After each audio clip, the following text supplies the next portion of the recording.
لله رب العالمين والصلاة والسلام على سيد المرسلين وعلى آله وأصحابه أجمعين. أما بعد، قال الله تبارك وتعالى في القرآن الكريم: أعوذ بالله من الشيطان الرجيم، بسم الله الرحمن الرحيم. والمحصنات من النساء إلا ما ملكت أيمانكم كتاب الله عليكم وأحل لكم ما وراء ذلكم أن تبتغوا بأموالكم محصنين غير مسافحين فما استمتعتم به منهن فآتوهن أجورهن فريضة.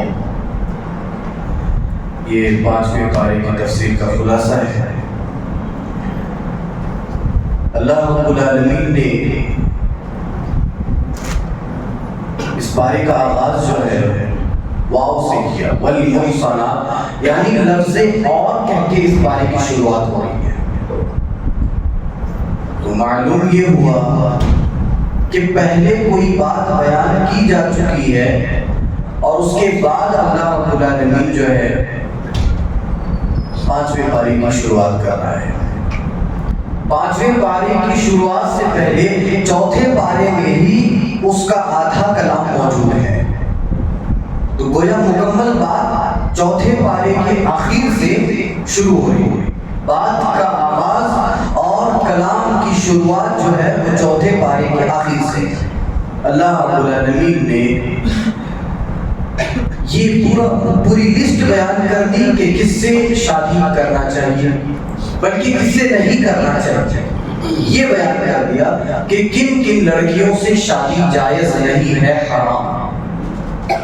اور کیسی کتاب ہے کہ اللہ رب العالمین نے چھوٹی چھوٹی باتوں کو بیان کر دیا. قرآن کریم کے اندر اللہ تعالیٰ نے سورہ یہ الجزء الرابع یعنی 4تھے پارے کے آخر میں وہ لسٹ بیان فرماتا ہے. بیان کیا اللہ تعالیٰ نے: حرمت علیکم امہاتکم و بناتکم و اخواتکم، تم پر حرام کیا جاتا ہے. حرمت علیکم امہاتکم، تمہاری ماؤں کو، یعنی تم تمہاری ماؤں سے شادی نہیں کر سکتے. یہی تفسیر ہو رہا تھا، ایک جگہ کر رہے تھے تفسیر. تو ایک آدمی کھڑا ہوا بیچارہ اتنا جانکار نہیں تھا. ارے کیا مولوی صاحب، یہ کوئی بولنے والی بات ہے؟ ارے ماں سے شادی نہیں ہوتی تو ہم سب کو ہی جانتے ہیں، اور کوئی تصور بھی کیسے کر سکتا ہے کہ وہ اپنی ماں سے شادی کر لے؟ یہ کوئی بولنے والی بات ہے؟ جی یہ ہم نہیں بول رہے، قرآن بول رہا ہے، یہ اللہ کا کلام بول رہا ہے کہ یہ تمہاری مائیں تم پر حرام ہے. اور کیوں بیان کر رہا ہے قرآن کریم؟ آپ اٹھائیے دیکھیے امریکہ میں کیا ہو رہا ہے، لوگ اپنی ماؤں کے ساتھ کیا کر رہے ہیں. یہ کوئی ٹھگی چھپی بات نہیں ہے. ایک یہودی کہتا ہے کہ بھائی جہاں سے ہم پیدا ہوئے وہیں پر اگر کچھ کر دے تو پھر کیا مسئلہ ہو جاتا ہے. ایسے ایسے سوالات یہودی لوگ کر رہے ہیں، یہ مسلمانوں سے کر رہے ہیں. تمہارے قرآن میں یہ چیز ہے وہ چیز ہے، الگ الگ اعتراضات کر رہے ہیں. قرآن اس کا جواب دیتا ہے: حرمت علیکم امہاتکم، تمہاری مائیں تم پر حرام کر دی جاتی ہیں. تصور بھی کیسے کر سکتے؟ حرمت علیکم امہاتکم و بناتکم، تمہاری بیٹیاں بھی تم پر حرام کر دی جاتی ہیں، تمہاری بیٹیوں سے بھی تم شادی نہیں کر سکتے. واخواتکم، اور تم اپنی بہنوں سے بھی شادی نہیں کر سکتے. وعماتکم، اور تم اپنی پھوپھیوں سے بھی شادی نہیں کر سکتے. وخالاتکم، اور تم اپنی خالوں سے بھی شادی نہیں کر سکتے. یہ اللہ تعالیٰ لسٹ بیان کر رہا ہے کہ تم کس کس سے شادی نہیں کر سکتے. آگے بیان تم اپنے بھائی کی بیٹی سے بھی شادی نہیں کر سکتے، یعنی بھتیجی سے بھی شادی نہیں کر سکتے. بیان فرمایا وبنات الاخت، اور اپنی بہن کی بیٹی سے بھی شادی نہیں کر سکتے. یعنی اگر تم چاہو کہ تم اپنی بھانجی سے نکاح کر لو تو اس کو بھی ہم تم پر حرام قرار دے رہے ہیں کہ تم اپنی بھانجی سے بھی نکاح نہیں کر سکتے. بیان فرمایا اللہ تعالیٰ نے وَأُمَّهَاتُكُمُ اللَّاتِي يَرْضَعْنَكُمْ، اور تمہاری وہ مائیں جن کے پاس تم نے دودھ پیا ہے. آج وہ ماحول نہیں ہے.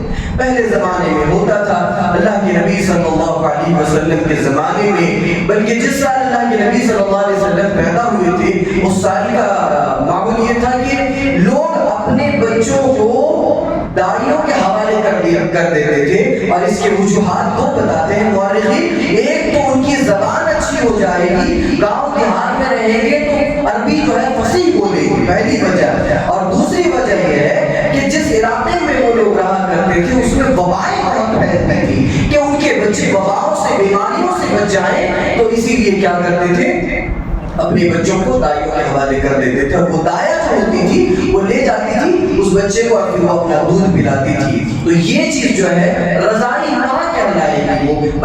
ابھی بھی ہوتا ہے ایسے، کیا ہوتا ہے کہ اگر کبھی ماں کی طبیعت خراب ہو گئی تو وہ اپنے بچے کو جو ہے اپنی بہن کے حوالے کر دیتی ہے، اگر اس کا بھی چھوٹا بچہ ہے تو وہ بچہ جو ہے پھر اپنے خالہ کا دودھ پیتا ہے یا پھر کسی بھی عورت کا دودھ پیتا ہے، تو پھر وہ ماں کہلائے گی، رضاعی ماں۔ اور یہ بیٹا جو ہے، یہ لڑکا جو ہے اس عورت کا رضاعی بیٹا کہلائے گا۔ قرآن کہتا ہے وَأُمَّهَاتُ نِسَائِكُمْ، اور تمہاری بیویوں کی مائیں یعنی تمہاری ساس بھی تم پر حرام کر دیا گیا۔ کیا کتاب، یہ ساس سے نکاح کرنا ہے کہ نہیں کرنا ہے وہ بھی بیان ہے۔ وَأُمَّهَاتُ نِسَائِكُمْ، تمہاری ساس یعنی تمہاری بیویوں کی ماں بھی حرام ہے تم پر۔ اور یہ بیان فرمایا وَأَخَوَاتُكُم مِّنَ الرَّضَاعَةِ، اور وہ بہنیں جن کے ساتھ تم دودھ میں شریک تھے، یعنی اگر تم نے کسی اور کا دودھ پی لیا ہے، اگر اس کی کوئی بیٹی ہے تو وہ بیٹی بھی تم پر حرام کر دیا جاتا ہے، اور تمہاری ساس بھی تم پر حرام ہے۔ وَرَبَائِبُكُمُ اللَّاتِي فِي حُجُورِكُم مِّن نِّسَائِكُمْ، اللہ تعالیٰ نے یہ بیان فرمایا کہ یہ سارے رشتے جو ہے تم پر حرام کر دیے گئے۔ کوئی بندہ اگر چاہے کہ میں اسے نکاح کروں تو نہیں کر سکتا۔ تو ایک تو ہو گئی کہ اپنی ماں، اپنی بہن، اپنی خالہ، اپنی پھوپھی، ان تمام چیزوں سے بندہ جو ہے ان تمام رشتے داروں سے نکاح نہیں کر سکتا۔ سوال یہ پیدا ہوا کہ بھئی اگر میری کوئی رضاعی بہن ہے اور وہ رضاعی بہن اپنی بہن جیسی ہوئی، تو کیا اس کی پھوپھی، اس کی خالہ اور اس کی بہن سے شادی جائز ہے یا نہیں؟ تو حدیث میں ہے کہ اس کی پھوپھی، اس کی خالہ، اس کی ماں اور اس کی جو ہے بہن کسی سے بھی شادی جائز نہیں، بلکہ وہ تمہارے اپنے کہلائے گا۔ جس طرح سے بندہ کہتا ہے یہ میری بہن ہے، تو بہن آج بہت ہی عجیب سا ہو گیا، چچیری بہن الگ چیز ہے، وہ اپنی بہن الگ چیز ہے۔ چچیری بہن سے پردہ کیا جائے، آج ہے پردہ ہماری چچیری بہنوں کے ساتھ پردہ ہے؟ نہیں بھائی، وہ ہم کزن کے گھر گئے تھے۔ اچھا کون ہے وہاں؟ ہماری چاچا کی لڑکی ہے۔ کون کون تھے گھر میں؟ تو چاچا کی لڑکی تھی، چاچی تھی، بس جا کے گل مل کے آ گئے، بات چیت کر کے آ گیا۔ یہ طریقہ ہے؟ اللہ تعالیٰ نے، اللہ کے نبی جناب محمد رسول اللہ صلی اللہ علیہ وسلم نے یہ چیز منع فرمایا کہ تم اپنے کزن سے رشتے کو استوار مت کرو، تم اپنے کزن سے بات مت کرو، وہ تم پر حرام ہے، اور وہ تم سے شادی کر سکتے ہو، چچیری بہن سے شادی جائز ہے، کوئی ماموں کی لڑکی ہے شادی جائز ہے، پھوپھی کی لڑکی ہے شادی جائز ہے۔ بھائی جس سے تمہاری شادی جائز ہے تم اس سے نکاح کر سکتے ہو، پھر تم اس سے کیسے بات کر سکتے ہو؟ تو یہ چیز ہے کہ اگر کوئی رضاعی بہن ہے تو اس کے رشتہ داروں میں جو لوگ ہیں وہ ساری کے ساری حرام ہے۔ ایک چیز کہ اپنی بہن تو حرام ہے ہی، لیکن رضاعی بہن بھی حرام ہے، کیونکہ وہ رضاعی بہن جس کو ہم کہہ رہے ہیں وہ اپنی سگی بہن جیسی ہے، ہم اس سے بات کر سکتے ہیں، اس سے ہم بات کر سکتے ہیں، اس کو دیکھ سکتے ہیں، اس کے غم میں شریک ہو سکتے ہیں، وہ رضاعی بہن اپنی بہن کہلائے گی۔ کیوں؟ یہ دودھ کی وجہ سے اللہ تعالیٰ نے حلال قرار بات چیت کو اور شادی کو حرام قرار۔ یہ اللہ تعالیٰ نے یہاں پر لسٹ بیان فرما دیا۔ اس کے بعد اللہ تعالیٰ نے بیان کیا وَأَن تَجْمَعُوا بَيْنَ الْأُخْتَيْنِ إِلَّا مَا قَدْ سَلَفَ، اور دو بہنوں کو تم ایک جگہ اکٹھا نہیں کر سکتے، یعنی اگر کوئی بندہ کسی لڑکی سے شادی کر لے اور اگر پھر وہ چاہے کہ وہ اس کی چھوٹی بہن سے بھی شادی کرے، تو اللہ تعالیٰ نے حرام قرار دیا کہ تم نے ایک لڑکی سے شادی کر لی، اب اگر اس کی چھوٹی بہن سے بھی تم شادی کرنا چاہو تو پھر پہلے بڑی والی کو مرنا پڑے گا، یا پھر وہ مر جائے یا پھر اس کو طلاق ہو جائے تو پھر دوسری بہن سے تم شادی کر سکتے ہو، الا ما قد سلف، پہلی والی کو چھوڑنا پڑے گا، پہلی والی جب تک تمہاری زندگی میں ہے دوسری بہن سے شادی نہیں کر سکتے۔ قرآن میں اللہ نے کہا وَأَن تَجْمَعُوا بَيْنَ الْأُخْتَيْنِ، دو بہنوں کو ایک جگہ اکٹھا نہیں کیا جا سکتا، ایک جگہ جمع نہیں کیا جا سکتا۔ اچھا، اس کے بعد اللہ تعالیٰ نے پانچویں پارے کی شروعات کی اور کہا وَالْمُحْصَنَاتُ مِنَ النِّسَاءِ إِلَّا مَا مَلَكَتْ أَيْمَانُكُمْ، جن عورتوں کے شوہر ہیں ان سے بھی تم شادی نہیں کر سکتے، آلریڈی اگر کسی لڑکی کا شوہر ہے تو پھر تم انہیں پیغام نکاح نہیں دے سکتے۔ یہاں تک کہ حدیث میں اتنی صراحت موجود ہے کہ اگر کسی لڑکے کا کہیں رشتہ ہو گیا ہے اور اگر تمہیں معلوم ہے کہ وہاں اس کا رشتہ ہو چکا ہے تو پھر تم اپنے لیے رشتہ نہ بھیجو، حرام ہے یہ چیز۔ آج ہو رہا ہے کہ نہیں ہو رہا؟ یہ ہو رہا ہے ہمارے معاشرے میں۔ معلوم ہے فلاں کا رشتہ ہو گیا ہے پھر بھی گیا رشتہ لے کر اور آس اور امید میں مبتلا کر دیتا ہے لڑکی والا، ارے ہمیں کچھ نہیں چاہیے۔ وہ شیطان جیسے لبادہ اڑ کے آیا تھا نا ایمان کا اور بڑا ہی اچھا بن کے آیا تھا، وَقَاسَمَهُمَا إِنِّي لَكُمَا مِنَ النَّاصِحِينَ، بار بار قسم کھا رہا ہے، میں قسم کھا کے کہتا ہوں میں جو ہے تمہارے لیے بہت بڑا نصیحت کرنے والا ہوں۔ وَقَاسَمَهُمَا، ایک تاکید، إِنِّي، یقیناً میں، لَكُمَا، لام کے ذریعے سے پھر تاکید کر دی، بہت بڑا نصیحت کرنے والا ہوں، تمہارے لیے بہت بڑا خیر خواہ ہوں۔ اس طرح سے بندہ جاتا ہے ایک روپیہ نہیں چاہیے، کچھ نہیں چاہیے، بس صاحب کی بیٹی کو وہی سرخ جوڑے میں اٹھا کر لے آئے، یہ ڈائلاگ ہوتی نہیں ہوتی۔ بندہ سوچتا ہے بھائی ادھر اگر شادی کروا دیا تو جہیز دینا پڑے گا، ادھر کر دیا تو ایک روپیہ بھی لینا نہیں چاہتا، اب ادھر کیسا ایک فتنہ ہوا، ایک فساد ہوا یہاں پر۔ اتنی صراحت حدیث کے اندر موجود ہے کہ جب تمہیں معلوم ہو جائے کہ وہاں پر رشتہ ہو چکا ہے کسی کا، وہاں پر رشتہ نہ لے جاؤ۔ اللہ تعالیٰ نے یہاں پر کہا وَالْمُحْصَنَاتُ مِنَ النِّسَاءِ إِلَّا مَا مَلَكَتْ أَيْمَانُكُمْ، جن کے شوہر ہیں تم وہاں بھی اپنا رشتہ نہ لے جاؤ، بلکہ تم ان عورتوں سے بھی شادی نہیں کر سکتے۔ اس کے بعد اللہ تعالیٰ نے کہا اچھا ایک سوال یہ پیدا ہوتا ہے، آج بہت کثرت سے یہ چیز دیکھا گیا ہے کہ بچپن میں ٹھیک ہے ماں نے اپنے بچے کو کسی عورت کے حوالے کر دیا، اس نے دودھ پلا دیا، اب جو ہے اس کو رضائی بھائی بہن ماننے لگی، رضائی ماں اور بیٹے بن گئے، پھر وہ رشتہ ایک دم بھائی بہنوں جیسا ہو جاتا ہے۔ تو پھر سوال یہ پیدا ہوتا ہے کہ وہ بچہ کتنا دودھ پیے کہ وہ رضاعت ثابت ہو جائے گا؟ ایک سوال ہی پیدا ہوتا ہے، وہ ایک لمٹ ہے، اتنا دودھ پینا پڑے گا، اتنے طریقے سے پینا پڑے گا تب جا کے رضاعت ثابت ہوگی، ایک بار پی لیا چھوڑ دیا تو رضاعت ثابت نہیں ہوگی۔ کہا گیا کہ رضاعت کب ثابت ہوگی کہ بچہ جو ہے خود سے منہ لگائے اور دودھ پیے پھر چھوڑ دے، پھر لگائے پھر پیے پھر چھوڑ دے، پھر لگائے پھر پیے پھر چھوڑ دے، یہاں تک کہ وہ 5 بار اس طرح سے کرے اور 5 بار کے بعد جو ہے رضاعت ثابت ہوگی، اب وہ لڑکا جو ہے اس عورت کا رضائی بیٹا اور وہ عورت اس لڑکے کی جو ہے رضائی ماں کہلائے گی، رضاعت اس میں ثابت ہوگی۔ ایک بار پلا دیا رضائی بیٹا، اب بڑے ہو گئے پتا چلا ارے اس کی بیٹی بھی ہے، اتنے معاملے ہم نے دیکھے ہیں اس میں، وہ آدمی آ گیا ہے بچپن میں تم نے دودھ پلا دیا، لو اس کو مار، کیوں پلایا؟ اس کی بیٹی اتنی اچھی ہے، شادی نہیں ہو سکتی اس سے، رضائی بھائی بن گیا ہے، اب لو اپنی بیوی کو مار رہا ہے۔ یہ طریقہ نہیں، رضاعت ثابت ہوتی ہے، لمٹ ہے اس کا۔ تو 2 سال سے عمر کم ہونا چاہیے بچے کا، 2 سال سے عمر کم ہو، بار بار وہ منہ لگائے اور یہ اس طرح سے 5 بار کرے اپنی مرضی سے، تب جا کے رضاعت جو ہے قائم ہوگی۔ اس کے بعد اللہ رب العالمین نے بیان فرمایا یا ایھا الذین آمنوا لا تأکلوا اموالکم بینکم بالباطل الا ان تکون تجارۃ عن تراض منکم ولا تقتلوا انفسکم، اے وہ لوگوں جو ایمان لائے ہو سنو، ہم قرآن میں بیان کرتے ہیں کہ تم ایک دوسرے کا مال ناجائز طریقے سے نہ کھاؤ، ایک دوسرے کا مال باطل طریقے سے نہ کھاؤ۔ قرآن کہتے ہیں ایک دوسرے کا مال باطل طریقے سے نہ کھاؤ۔ آج کیا ہو رہا ہے؟ باطل طریقے جتنے بھی ہیں بلکہ ایک تحقیق سے تو یہ بھی ثابت ہوا ہے کہ مسلمان دوسروں کے ساتھ دغا بازی کم بلکہ اپنوں کے ساتھ زیادہ کرتا ہے. مسلمان جو ہے دوسروں کے ساتھ دھوکہ دہی کم اپنوں کے ساتھ زیادہ کر رہا ہے. اور یہ مسلمانوں کا جو معاشرہ ہے یہ کرپٹ معاشرہ بن کے رہ گیا ہے.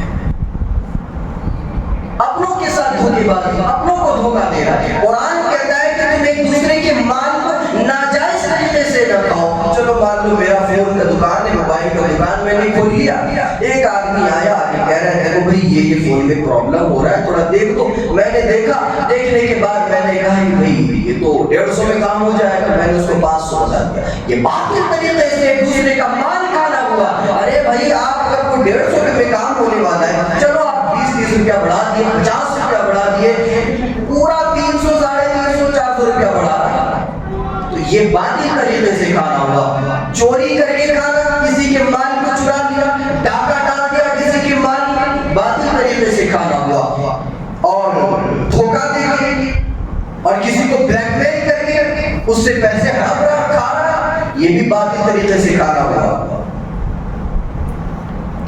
اس کے علاوہ جو ہے ڈرا دھمکا کہ اگر کسی سے مال ہڑپا جا رہا ہے تو وہ بھی باطل طریقے سے. قرآن کہتا ہے یا ایھا الذین آمنوا لا تأکلوا اموالکم بینکم بالباطل، اے وہ لوگ جو ایمان لائے ہو ایک دوسرے کے مال کو باطل طریقے سے نہ کھاؤ. اور اس کے آگے کے جو الفاظ ہیں ولا تقتلوا انفسکم، یہاں تقتلوا سے مراد قتل نہیں ہے، گردن الگ کر دینا نہیں ہے، اور اپنے آپ کو جو ہے جان سے ہاتھ دھو بیٹھنا نہیں ہے، بلکہ یہاں پر تقتلوا سے مراد ہلاک ہے. اپنے نفس کو ہلاکت میں مت ڈالو، اپنے آپ کو ہلاک نہ کرو. ولا تقتلوا انفسکم، قرآن یہ کہتا ہے کہ اگر تم نے باطل طریقے سے دوسرے کا مال کھایا، اگر تم نے باطل طریقے سے دوسرے کے مال کو اپنا بنا لیا تو پھر تم ہلاک ہو جاؤ گے. خود کو ہی تم ہلاک کر رہے ہو. وقتی طور پر لگے گا کہ ارے میں اس سے ایٹ لیے اتنا پیسہ، اس سے لے لیے اتنا پیسہ، وقتی طور پر لگے گا بڑا اچھا کام کر لیا آپ نے.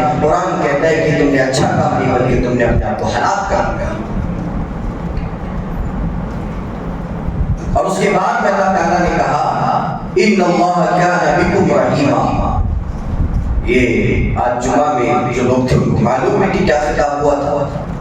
توبہ و استغفار کے تعلق سے اللہ تعالیٰ نے وہی چیز بیان فرمایا کہ اے میرے بندو اگر تم نے ایک دوسرے کا مال ناجائز طریقے سے کھا لیا ہے، ایک دوسرے کا مال جو ہے باطل طریقے سے کھا لیا ہے، تو اے میرے بندو ان اللہ کان بکم رحیما، اللہ تعالیٰ بہت زیادہ رحم کرنے والا ہے. سو آ جاؤ اور توبہ کر لو، یقیناً وہ بہت زیادہ رحم کرنے والا ہے. یہاں پر ایک امید دلائی گئی بندے کو کہ اگر تم نے باطل طریقے سے ایک دوسرے کا مال کھایا ہے تو اب آ جاؤ، پلٹ جاؤ اور پھر توبہ کر لو، میں بہت زیادہ رحم کرنے والا ہوں. رحم کر توبہ توبہ. اللہ تعالیٰ نے یہ چیز بیان فرمایا. آج مسلمانوں کا حال کیا ہے؟ باطل طریقے سے کھا بھی رہا ہے اور جب کھاتا ہے تو پھر وہ نکلنا بھی تو ہے. ارے بھائی جتنا کھائیں گے اس کو نکالنا بھی تو ہے، کتنا پیٹ سنبھالے گا. تو وہ جو باطل طریقے سے ہڑپا ہے وہ اللہ تعالیٰ کی طرف سے نکال بھی دیتا ہے. کہیں عدالتوں میں بندہ پیسے پھینک رہا ہے، ہاسپٹل میں بندہ پیسے پھینک رہا ہے، کسی اور کیس مقدمے میں پیسے اڑا رہا ہے. یہ ہوا باطل طریقے سے مال کھانے کا انجام کہ اگر تم کھاؤ گے تو اللہ تعالیٰ تم سے نکالے گا. اس کے بعد اللہ رب العالمین نے کہا الرجال قوامون علی النساء بما فضل اللہ بعضهم علی بعض. مردوں کو عورتوں پر قوام بنایا گیا ہے. یہاں پر لوگ حاکم کا بھی ترجمہ کرتے ہیں اور اسی سے غیر مسلموں کے شوشہ مل جاتا ہے کہ چلو حاشیہ کھینچا جائے. مسلمانوں پر ایک نکتہ چینی کرنے کا موقع مل جاتا ہے کہ یہ دیکھو قرآن کریم کے اندر مردوں کو عورتوں کا حاکم قرار دیا گیا ہے. تو اسی لیے حاکم کا ترجمہ نہ کر کے، حاکم بھی صحیح ہے لیکن دیکھ رہے ہیں کہ جب اس سے سوال پیدا ہو رہا ہے، لوگ جو ہے ان پر کیچڑ اچھال رہے ہیں، تو حاکم کا ترجمہ نہ کر کے قوام کا ترجمہ کیا جائے، نگران کا ترجمہ کیا جائے. یہ بھی صحیح ہے. الرجال قوامون علی النساء، عورتوں پر مردوں کو قوام بنایا گیا ہے، حاکم بنایا گیا ہے. اچھا کیوں بنایا گیا؟ قرآن جواب دیتا ہے بما فضل اللہ بعضهم علی بعض. اللہ تعالیٰ جو ہے بعض کو بعض پر جو ہے فضیلت عطا کرتا ہے، تو مردوں کو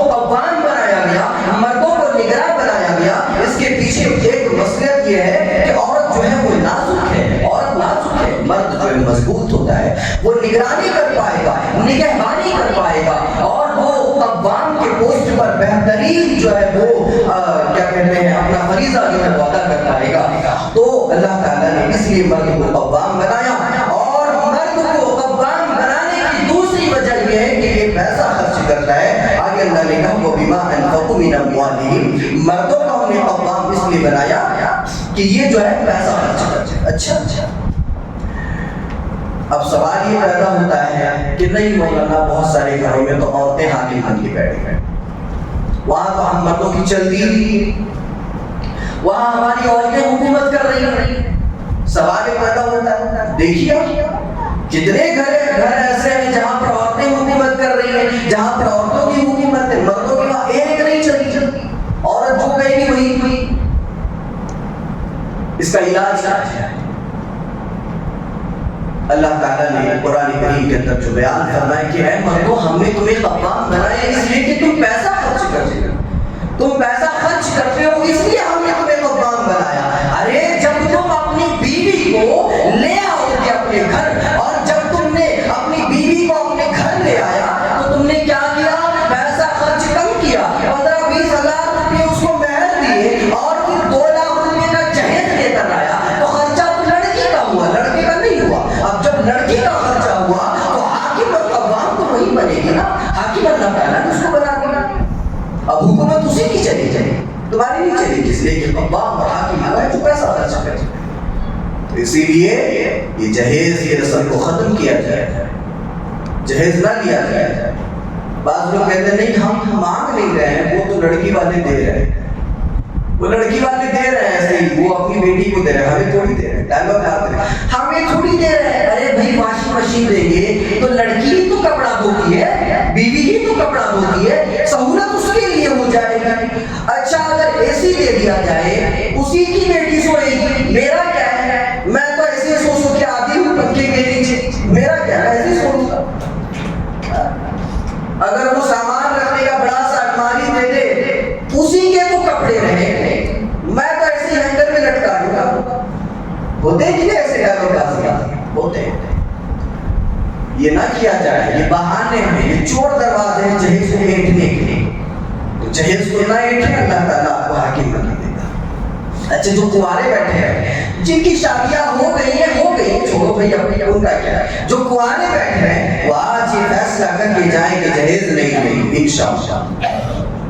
انشاءاللہ نہیں لیں، اور اگر لیں گے تو پھر جو شادی شدہ ہیں ان سے پوچھ لیجئے، میں بھی شادی شدہ نہیں ہوں، میں بھی پوچھ لوں گا کہ شادی کے بعد زندگی کیسے ہوتی ہے، وہ جو غلامی ان کی زندگی ہوتی ہے وہ غلام بن کے کیسے گزارا جاتا ہے، بھی پوچھ لیں گے کسی سے۔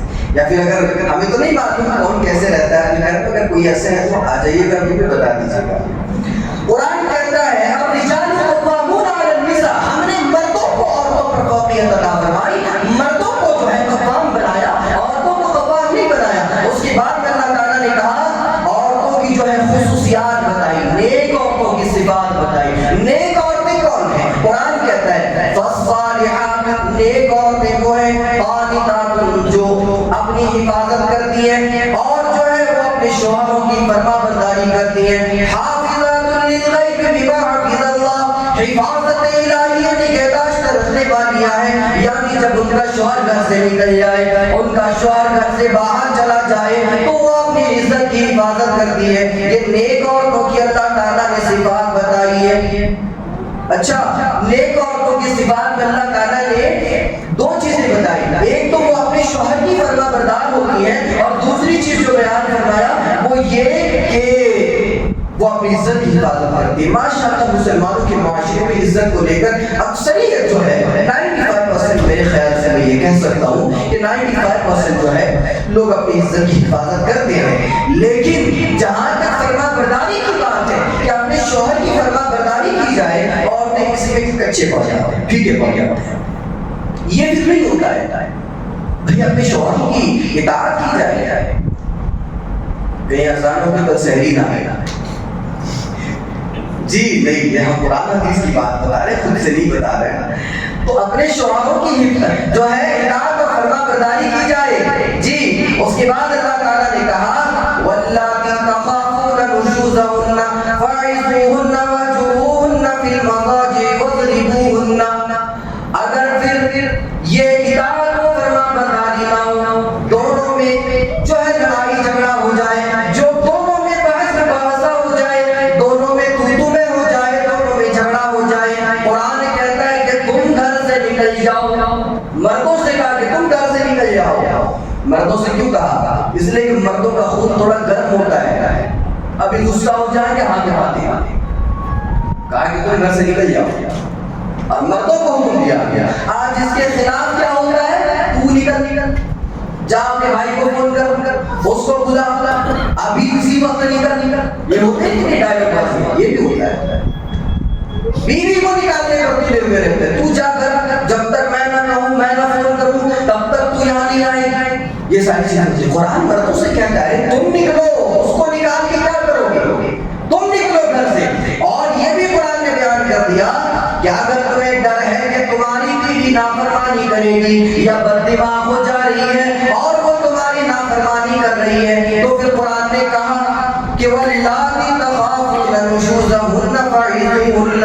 بددماغی کا اگر تمہیں ڈر ہو، نافرمانی کا تمہیں ڈر ہو، تو تم انہیں سمجھاؤ، تم انہیں نصیحت کرو، تم انہیں نصیحت کرو. اور اگر نصیحت سے کام نہ بن پڑے تو وَاهْجُرُوهُنَّ فِي الْمَضَاجِعِ. بستر کو ہے الگ کر دو، بستروں کو تم اپنی بیویوں کے الگ کر دو. اللہ تعالیٰ نے یہ قرآن میں جو نقطہ بیان کیا کہ اپنی بیویوں کے بستروں کو الگ کر دو. اللہ تعالیٰ جانتا ہے کہ ایک عورت مرد کے بستر سے دور رہ کر بہت تکلیف میں رہتی ہے. ایک عورت کے اندر اللہ نے اتنا احساس رکھا ہے کہ اگر عورت اور مرد اپنے بستر سے دور کر دے، ارے بھائی 2-4 دن کے لیے اگر مرد حیدرآباد چلا جائے تو اس کی بیوی ویسے بھی اس سے دور ہے، لیکن اگر مرد جھگڑا کے ہٹا ہے نکل جائے یا خود نکل جائے کہ میں نکل رہا ہوں ان سے، تو اکیلی سے بستر الگ کر دیا، یہ چیز جو ہے عورت کو بہت لگتی ہے. اللہ نے کہا کہ تم ایسا پہلے تو نصیحت کرو، بتاؤ، سمجھاؤ. اگر نہ سمجھے تو تم بستروں کو الگ کرو. اچھا اے اللہ اب بھی نہیں سمجھ رہے، اللہ تعالیٰ نے کہا کہ اگر اب بھی نہیں سمجھ رہے ہیں وَاضْرِبُوهُنَّ. اب مار. اب کوئی مولوی ملا ہے جو مارنے کی اجازت دے رہا ہے. کتنے مرد جو ہے ہاتھوں کو اٹھا کے رکھیں گے، کب اجازت ملا ہم اپنے ہاتھ جو ہے چلا جائیں. وَاضْرِبُوهُنَّ. اللہ نے کہا کہ تم مارو اپنی بیویوں کو. اگر اتنے میں بھی کام نہیں بن رہا ہے تو تم اپنی بیویوں کو مارو، مار سکتے ہو. لیکن وہ مارنے کا طریقہ حدیث رسول ہمیں بتاتی ہے کہ مارنا کیسے ہے. اللہ کے نبی صلی اللہ علیہ وسلم نے بیان فرمایا کہ تم اپنی بیویوں کو جب مارو تو نازک جگہ پر نہیں مارنا، پہلی چیز. دوسری چیز جو ہے اتنے زور سے نہیں مارنا کہ داغ پڑ جائے. تیسری چیز چہرے پر نہیں مارنا. یہ 3 چیزیں بیان فرمائی اللہ کے رسول نے. اور چوتھی چیز جو بیان فرمائی وہ یہ ہے کہ جب مارو تو گالی گلوچ نہ کرو. آج یہ ساری چیزیں ہو رہی. مارنا پہلے تو وہ چہرے پہ مارنا اور اتنے زور سے مار رہا ہے کہ داغ نہیں پڑ رہا. اچھا چلو ہاتھ سے مارا، چہرے پہ داغ نہیں پڑا، اب بیٹ تو ہے، بیٹ سے مارے اب اس میں داغ نہ پڑا، جو کہ حدیث میں منع کیا گیا کہ داغ پڑے جیسا نہ مارو. چہرے پر نہ مارو، نازک جگہ پر نہ مارو. اور چوتھی چیز گالی گلوچ دیتے ہوئے نہ مارو. اچھا گالی گلوچ سے کیوں منع کیا گیا؟ اس لیے کہ آپ گالی دیں گے کیا دیں گے؟ کیا گالی دیں گے؟ ماں بہن کی گالی دے دی، تیرا باپ ایسا، تیرا بھائی ایسا، جہاز میں کچھ نہیں کیا، طرح طرح کی باتیں، ماں بہن کی گالی اس کو سنا دیا. تو بھائی معاملہ آپ کی بیوی کا ہے، اس کے ماں باپ کو کیوں بیچ میں لا رہے؟ اب لڑکی اس میں اور بڑھت جاتی ہے. معاملہ میرا تیرا ہے، میرے باپ کو بیچ میں کیوں لے آ گیا؟ اب وہ لڑکی بھڑک گئی، آپ کا اور فتنہ بڑھ گیا، فساد بڑھ گیا، اور پھر وہاں معاملہ بہت گرم ہو جاتا ہے. تو گالی گلوچ سے منع کیا گیا. اللہ تعالیٰ نے کہا فَإِنْ أَطَعْنَكُمْ فَلَا تَبْغُوا عَلَيْهِنَّ سَبِيلًا. جب تم نے مار دیا ہے اب اس کے بعد دیکھو کہ کیا ہو رہا ہے. اگر وہ سدھر گئی ہے تو پھر تم اس کے لیے راستے نہ تلاش کرو. کیا مطلب؟ اب اگر وہ تمہاری اطاعت کر رہی ہے تو تم پیچھے سابقہ باتوں کو یاد کر کر کے اس کو تانے نہ دو کہ دیکھ وہ ایسا کر رہی تھی، کیسا دیا تمہیں، مارا تھا نا برابر سے. یہ باتیں بول بول کے اس کو تانے نہ دو، بلکہ اب وہ اطاعت کر رہی ہے تو وہ ساری باتیں بھول جاؤ، اس کا تذکرہ ہی کرو. اب رہو آرام سے اس کے ساتھ. تانے قرآن کی کیا کتاب، کیسی کیسی باتیں، تانے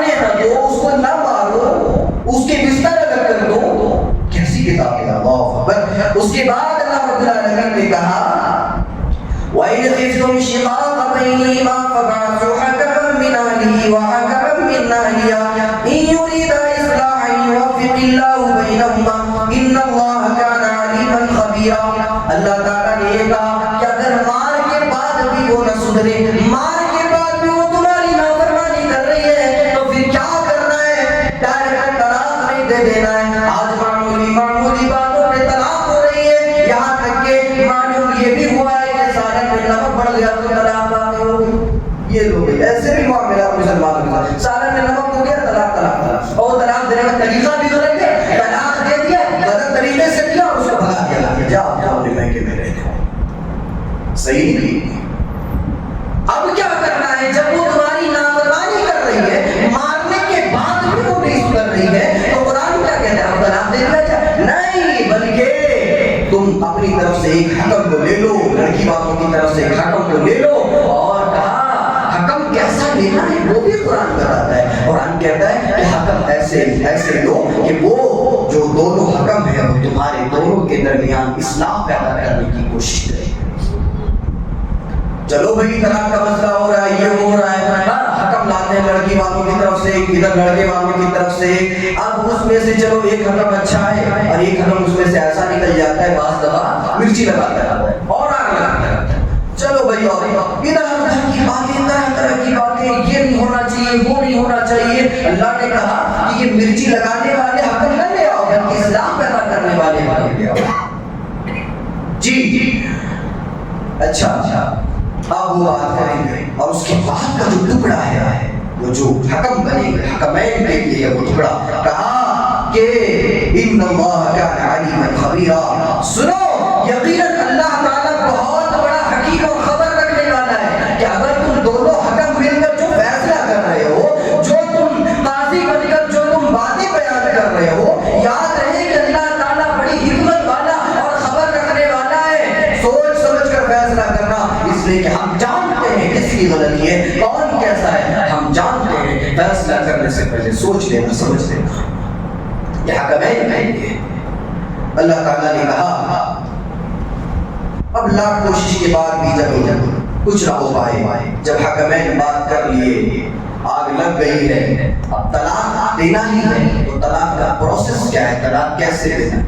اچھا، پھر جب طلاق کی بات آتی ہے تو پھر مسلمانوں پر پھر ایک اور سوال کھڑا ہوتا ہے. یہ دیکھو مسلمانوں میں طلاق، اور اپنے مذہب کو زیادہ منور کرنے کے لیے کہتے ہیں کہ دیکھو ہمارے مذہب میں تو طلاق ہے ہی نہیں. اچھا، تمہارے مذہب میں طلاق نہیں ہے؟ جی نہیں ہے. اور دلیل کیا دیتے ہیں؟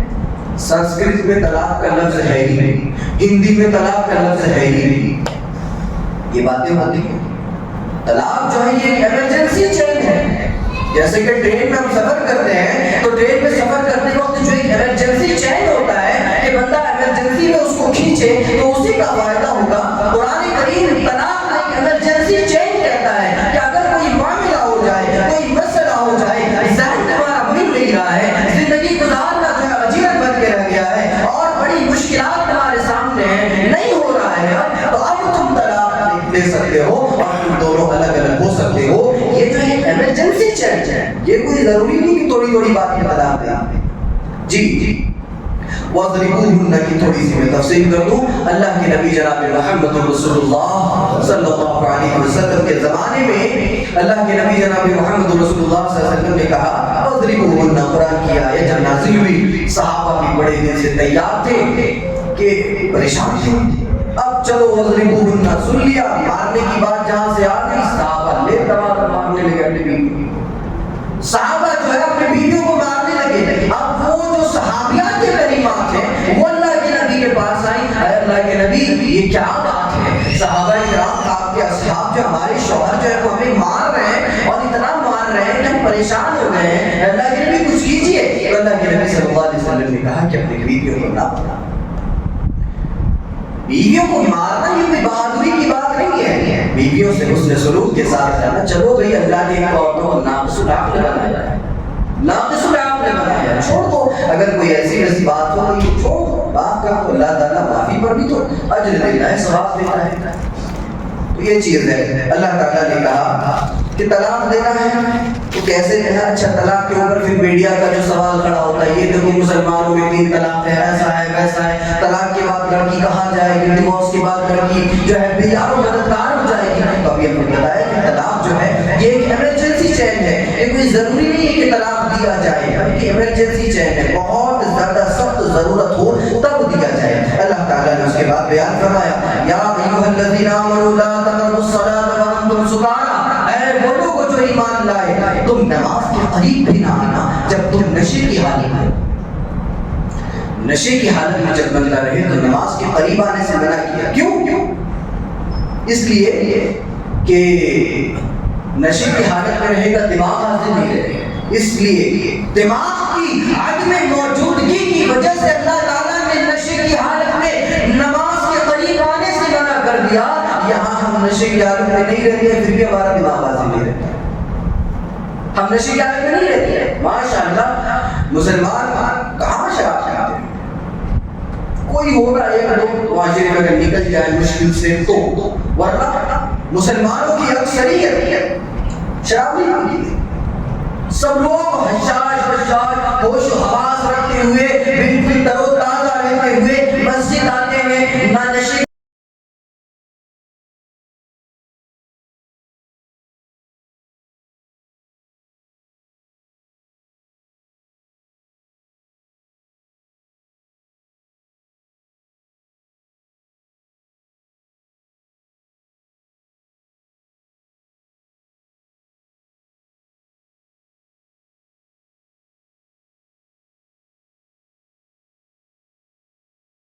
کی حالت میں رہو تو اس حال میں ہمیں نماز کے قریب نہیں جانا ہے۔ اللہ تعالیٰ نے کہا فَلَمْ تَجِدُوا مَاءً فَتَيَمَّمُوا صَعِيدًا طَيِّبًا، جب تمہیں پانی نہ ملے تو تم پاک مٹی سے تیمم کر لیا کرو۔ اللہ تعالیٰ نے یہاں پر تیمم کا طریقہ بتا دیا کہ جب تمہیں پانی نہ ملے تو تم تیمم کر لیا کرو۔ حضرت عمار اور حضرت عمر رضی اللہ تعالیٰ عنہ دونوں سفر میں نکلتے ہیں، اور دونوں سفر میں نکلنے کے بعد راستے میں دونوں کو جب رات ہو گئی تو رات میں دونوں سو گئے، اور شریعت کو اور مسلمانوں کو یہ چیز بتانا مقصود تھی، یہی وجہ تھی کہ اللہ تعالیٰ نے دونوں پر غسل کو واجب کر دیا۔ رات جب ہوئی دونوں سوئے، فجر کے وقت جب اٹھے تو دیکھتے کہ دونوں پر غسل واجب ہے، ابھی نے طریقہ نہیں معلوم، پانی بھی موجود نہیں ہے، اب کیا کریں؟ حضرت عمر کہتے ہیں کہ جب مجھے پانی ملے گی، پہلے تو عمار سے پوچھتے ہیں کہ عمار کچھ معلوم ہے شریعت کیا کہتی ہے اس بارے میں؟ حضرت عمار کہتے ہیں مجھے تو نہیں معلوم۔ حضرت عمار کہتے ہیں تمہیں معلوم ہے؟ کہا نہیں معلوم، دونوں کو نہیں معلوم کہ مسئلہ کیا ہے۔ حضرت عمر کہتے ہیں کہ جب مجھے پانی ملے گا تب میں جو ہے غسل کر لوں گا، نماز پڑھ لوں گا۔ حضرت عمار کہتے ہیں کہ نہیں، دیکھو بھی قرآن میں اللہ تعالیٰ نے کہا کہ فَلَمْ تَجِدُوا مَاءً فَتَيَمَّمُوا صَعِيدًا طَيِّبًا، جب تمہیں پانی نہ ملے تو تم پاک مٹی سے تیمم کر لیا کرو، یعنی وضو پانی سے، تیمم مٹی سے۔ تو وضو جو ہے ہم پانی سے کرتے ہیں، تیمم مٹی سے کرتے ہیں، تو تیمم کے لیے طریقہ کیا بتایا؟ فَامْسَحُوا بِوُجُوهِكُمْ وَأَيْدِيكُمْ، ایسے ہاتھ مارا پھر چہرے چہرے کیا ہو گیا تیمم۔ اب اتنا ہو جانے کے بعد یہ تو وضو تھا جو ہم نے نماز کے لیے کیا، لیکن اب ہم پر غسل واجب ہے، تو اب ہم کیا کریں؟ تو حضرت عمار کہتے ہیں کہ میں بڑا تیمم کروں گا۔ حضرت عمر کہتے ہیں ارے یہ بڑا تیمم کیا ہے؟ میں نے تو کبھی نہیں سنا۔ کہنے لگے میں بڑا تیمم کروں گا۔ کہنے لگے کیا کروں گا؟ یہ جو مٹی ہے یہاں پر میں لٹ پٹ ہو جاتا ہوں، بڑا تیمم ہو جاتا ہے۔ اب حضرت عمار کیا کیے؟ وہ مٹی میں گئے، اور حدیث کے الفاظ ہیں اللہ کے نبی کے پاس وہ آج کے بعد میں کہتے ہیں فَتَمَرَّغْتُ بِالصَّعِيدِ كَمَا تَمَرَّغُ الدَّابَّةُ، اے اللہ کے نبی میں مٹی میں اس طرح سے لوٹ پوٹ ہوا جس طرح سے ایک چوپایا، ایک گائے بیل یا بکری جو ہے مٹی میں لوٹ پوٹ ہوتا ہے، اس طرح سے میں مٹی میں لوٹ پوٹ ہوا۔ اللہ کے نبی مسکرائے۔ تو یہ جو ہے حضرت عمار نے کیا، اور حضرت عمر نے بعد میں پانی ملا تو پھر بعد میں انہوں نے غسل کیا، نماز پڑھ لیا۔ حضرت عمار نے اس طرح سے کر کے نماز پڑھ لیا۔ سفر ختم ہوا، دونوں اللہ کے نبی صلی اللہ علیہ وسلم کے پاس آئے، اے اللہ کے نبی میں نے اس طرح سے کیا، میں نے اس طرح سے کیا۔ اللہ کے نبی صلی اللہ علیہ وسلم نے کہا کہ اے عمر تم نے بھی غلط کیا، اور اے عمار تم نے بھی غلط کیا، دونوں صحابی رسول سے کہا کہ تم دونوں نے غلط کیا۔ اچھا اللہ کے نبی صحیح صحیح کیا ہے؟ تو اللہ کے نبی صلی اللہ علیہ وسلم نے کہا کہ صحیح یہ ہے کہ اللہ تعالیٰ نے جو قرآن کریم کے اندر کہا کہ فَلَمْ تَجِدُوا مَاءً فَتَيَمَّمُوا صَعِيدًا طَيِّبًا کہ جب تمہیں پانی نہ ملے تو تم پاک مٹی سے تیمم کر لیا کرو. یہ تیمم وضو کے لیے بھی ہے اور غسل کے لیے بھی ہے. اگر کسی بندے پر غسل واجب ہے اور وہ پانی نہیں ہے، اس کے پاس پانی نہیں مل رہا ہے، تو وہ تیمم کر رہے نماز پڑھتے ہیں. یہ طریقہ اللہ کے نبی صلی اللہ علیہ وسلم نے بیان کروایا. اللہ تعالیٰ نے اس کے بعد جو ہے پڑوسیوں کے حقوق بتائے کہ پڑوسی جو ہے وہ تین طرح کے ہوتے ہیں. ایک پڑوسی جو صرف آپ کا پڑوسی ہوتا ہے، دوسرا پڑوسی جو پڑوسی بھی ہوتا ہے اور مسلمان بھی ہوتا ہے، اور تیسرا پڑوسی جو ہے وہ آپ کا پڑوسی بھی ہے اور مسلمان بھی ہے اور آپ کا رشتہ دار بھی ہے. تو یہ تین طرح کے پڑوسی ہیں. اللہ کے نبی صلی اللہ علیہ وسلم نے بیان فرمایا کہ جو تمہارا پڑوسی ہے اس کے اوپر ایک حق ہے، دوسرا پڑوسی جو پڑوسی بھی ہے مسلمان بھی ہے اس کے اوپر دو حقوق ہیں، اور تیسرا پڑوسی جو پڑوسی بھی ہے اور مسلمان بھی ہے اور رشتہ دار بھی ہے تو اس پر تین حقوق ہے. اللہ کے نبی صلی اللہ علیہ وسلم بیان فرمانے لگے، اے میرے صحابہ، میں خوف کھانے لگا ہوں کہ کہیں اللہ رب العالمین پڑوسیوں کو وراثت دینے کا مسئلہ نازل فرما دے. یہ پڑوسیوں کے حقوق ہیں کہ اللہ کے نبی ڈر رہے تھے، خوف کھا رہے تھے، صحابہ کرام ڈر رہے تھے کہ اللہ رب العالمین حضرت جبرائیل کے ذریعے سے پڑوسیوں پر ایسے ایسے احکام کو نازل فرما رہا ہے، ایسے ایسی باتیں پڑوسیوں کے تعلق سے نازل فرما رہا ہے، اور پڑوسیوں کا خیال کرنے کے لیے اتنا کہہ رہا ہے کہ ہمیں ڈر لگنے لگا کہ کہیں اللہ تعالیٰ پڑوسیوں کو وراثت دینے کا حکم نہ دے دے. یعنی جگہ زمین جو ہماری ہے کہیں وہ اللہ تعالیٰ پڑوسیوں کو دینے کا حکم نہ دے. ڈرنے لگے صحابہ. اس سے معلوم ہوا کہ اللہ کہ نبی جناب محمد رسول اللہ صلی اللہ علیہ وسلم نے پڑوسیوں کا کتنا خیال کیا، شریعت اسلامیہ نے پڑوسیوں کا کتنا خیال کیا. آج معاملہ کیا ہے ہمارے معاشرے کا؟ وہ بندہ نکل رہا ہے نماز پڑھنے کے لیے، اچھے سے وضو بنا لیا، سفید سفید کپڑے پہن کے اب سوچا چلو بھائی مسجد جا کے نماز پڑھیں گے. یہ سامنے سے نکلا پڑوسی پائپ لے کے راستہ توڑا. یہ ہوتا ہے کہ سامنے والے کو تکلیف دینے کے لیے ایک مسلمان ایک پیروں پہ کھڑا رہتا ہے کہ کب مجھے موقع ملا اور میں اپنے پڑوسی کو تکلیف دوں. پڑوسیوں کے ساتھ اس نے سلوک کیا جائے. اس لیے کہ آپ بہت زیادہ نمازی، بہت زیادہ روزہ رکھنے والے، بہت زیادہ نیکی کے کام کرنے والے، لیکن اگر آپ کے اخلاق، آپ کا معاملہ اور آپ کے جتنے بھی تعلقات ہیں وہ پڑوسیوں کے ساتھ اگر صحیح نہیں ہے تو پھر اپنے ایمان کا جائزہ لیا جائے، اپنی نمازوں پر نظر ثانی کی جائے. پڑوسیوں کے ساتھ جو ہے بہت زبردست اللہ تعالیٰ نے بیان فرمایا کہ پڑوسیوں کے ساتھ ایسے کیا جائے. اس کے بعد بیان فرمایا وَمَن يُشْرِكْ بِاللَّهِ فَقَدِ افْتَرَىٰ إِثْمًا عَظِيمًا. یہاں پر اللہ تعالیٰ نے نصارہ کا تذکرہ کیا کہ یہ نصارہ اللہ رب العالمین پر جو ہے افطرا باندھتے ہیں کہ اس کا بیٹا ہے، اور یہ اللہ تعالیٰ نے اسی آیت میں دوسری جگہ بیان فرمایا وَمَن يُشْرِكْ بِاللَّهِ فَقَدْ ضَلَّ ضَلَالًا مُبِينًا. یہاں پر اللہ تعالیٰ نے یہودیوں کا تذکرہ کیا اور کہا کہ یہ یہودی جو اللہ تعالیٰ کی ذات میں شریک کرتے ہیں یہ جو ہے بہت بڑی اور کھلی گمراہی میں مبتلا ہے. تو نصارہ اور یہودی کا تذکرہ کرنے کے بعد اللہ رب العالمین نے جہنم کا تذکرہ کیا اور بیان فرمایا ان الذين كفروا بآياتنا سوف نصليهم نارا كلما نضجت جلودهم بدلناهم جلودا غيرها ليذوقوا العذاب ان الله كان عزيزا حكيما. اللہ تعالیٰ بیان فرماتا ہے جن لوگوں نے میرا انکار کیا یا جن لوگوں نے کفر کو اختیار کر لیا، قرآن کہتا ہے کہ ہم انہیں جو ہے جہنم میں ڈال دیں گے، جہنم میں انہیں پھینک دیں گے. اور آگے کے الفاظ ہیں كلما نضجت جلودهم بدلناهم جلودا غيرها ليذوقوا العذاب.